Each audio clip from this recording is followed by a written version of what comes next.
we're gonna do now is introduce our movement prep series for the lateral touchdown portion of the AMI. Now, if you went through the AMI and you found that maybe you didn't score as well on the lateral touchdown test, you either got a 2 or a 1, what we're gonna do now is show you how to improve movement patterns in that area. So, what we're gonna do is start off on a single leg squat. This is similar to the pattern that we tested, except what we're gonna do is not make it as hard. The demands are gonna decrease on our body because we're only going to do a 2-inch box to start. What we're gonna do is show you how to perform a single leg squat and then how to progress it once you show that you have good movement quality.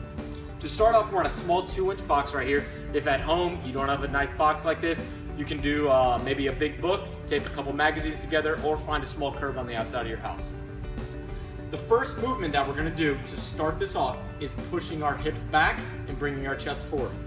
Too many times I've heard the cue, weight on your heels, weight on your heels. What that does is it forces your center of balance off and makes you fall over basically. So even though our hips drive back first, we have to bring our chest forward so that our balance stays in the middle of our foot. Your full foot should stay flat the entire time. From here, your knee stays in line. You're gonna squat down until your foot taps the ground and comes back up. Now we're not actually stepping off the box. Okay, I'll show what that looks like.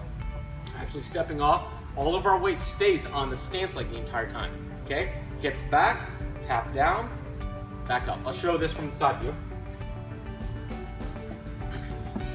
So from right here, Dorn's gonna push his hips back first, chest forward, squat down, and then back up, just like that. As you can see, the knee barely moves forward at all with this. Good, and then back up. Now, once you have mastered a smaller box, it's time to increase the demands on our body so that we can show increased improvement in this pattern. What we're gonna do is take a little bit higher box.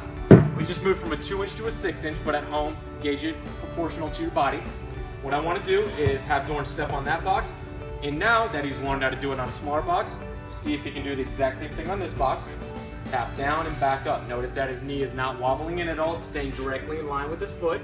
Okay, a lot of times what we'll see that have people drop down their score on the AMI is their knee is gonna roll in. If your knee rolls in past your toe, that is an instant score of 1 on the AMI because that is the movement pattern that ends up finding athletes that injure themselves a lot.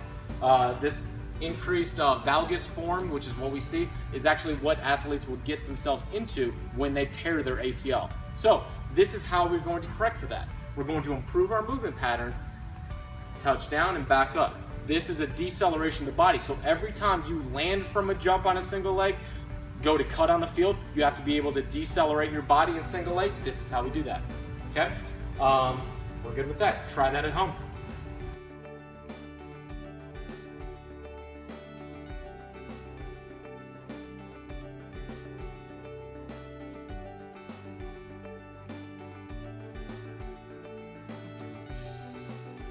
What we're gonna do is perform a pistol squat to a certain height.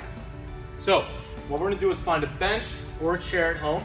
You're gonna find a box and put that on there, and we're gonna perform a pistol squat. Now, to do this, what you're gonna do is you're gonna kick your free leg forward a little bit, hips go back, chest comes forward, just like on the lateral touchdown, except this time we're gonna squat down to a predetermined depth, tap your leg, and back up, okay? Notice that Dorn, as he goes down, he's going to tap his hips to the box. He's not actually going to sit on it, okay? So tap down, back up, just like that, okay? Let's look at this from the side. We'll just move this, Dorn, come right there, okay? Hips back, chest forward, tap, and back up. Our center of gravity stays right in the middle of our foot the entire time.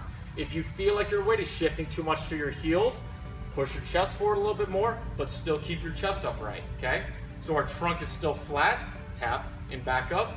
Good knee control. And I'll show this how many people do this wrong. They'll actually come down and they'll sit down and then back up. This is not what we're trying to do. We're trying to perform a pistol squat, so just tap your hips to the predetermined height.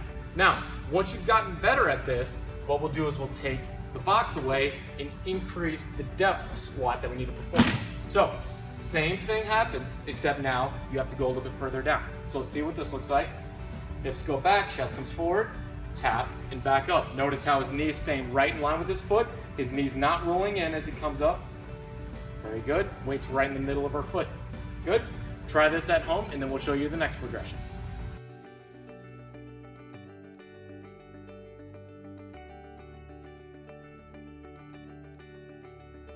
what we're gonna do is a full pistol squat.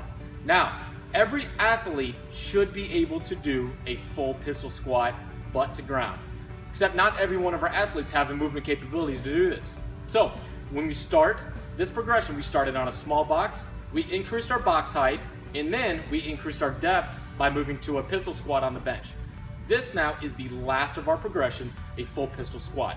Showing the ability to perform a full pistol squat will show that you have good knee control, hip control, core control in a single leg stance through full range of motion.